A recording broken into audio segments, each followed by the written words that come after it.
නදීකා රසාංගනේ YouTube channel එකට වෙනදා වගේම අදත් ඔයාලා මම ගොඩාක් ආදරෙන් පිළිගන්නවා.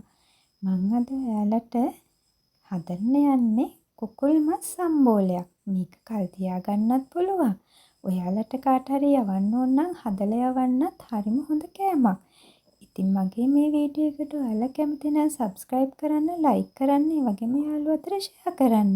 ළඟම තියෙන bell icon එකත් click කරලා තියාගන්න.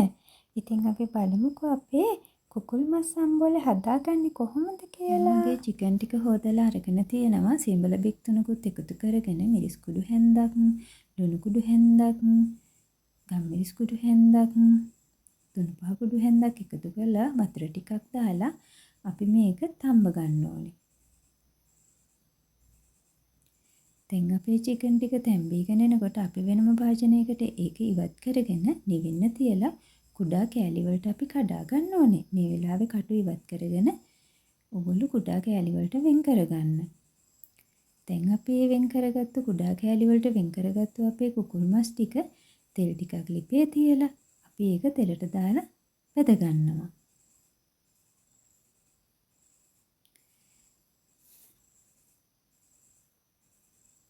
දැන් මෙන්න මේ වගේ ගානට බෙදීගෙන එනකොට අපි ඒක තෙල් එකකින් ඉවතට අරගෙන අපි කපාගත්තු බිල්ලුණු ගෙඩි 4 තියෙනවනේ ඒකත් ඒ තෙල් එකටම දාලා බෙද ගන්නවා.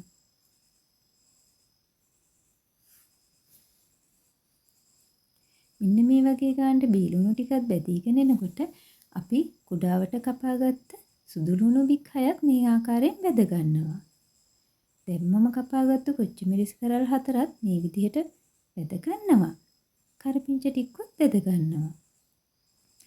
දැන් අපි අර බෙදගත්තු අපේ කුකුල් මස් ටික තියෙනනේ ඒක මෙන්න මේ විදිහට පොඩ්ඩක් කොටාගෙන තෙල් ටිකක් ලිපේ තියලා මෙන්න මේ විදිහට මිරිස් කුඩු හැඳි 4ක් දාලා අඩුම ගින්දරේ අපි ඒක තෙලේ තෙම්පරාදු කරගන්නවා. ඔන්න මම ලුණුත් එකතු කරනවා. ලුණු එකතු කරනකොට පරිස්සම් වෙන්න.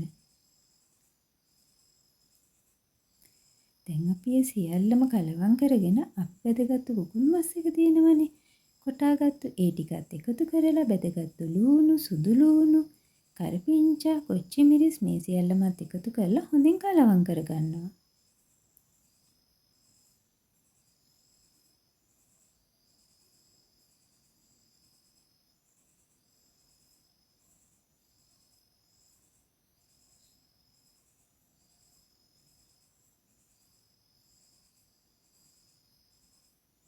දැන් මම මේ වෙලාවේ ගම්මිරිස් කුඩු හැන්දකුත් එකතු කරගන්නවා.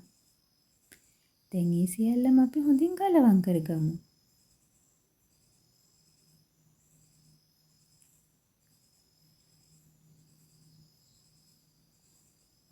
මේ තියෙන අපි හදාගත්තු කුකුල් මස් සම්බෝලේ. ඔයාලත් මේ සම්බෝලේ හදලා රස බලන්න. මේක ගොඩක් කල් තියාගන්නත් පුළුවන්.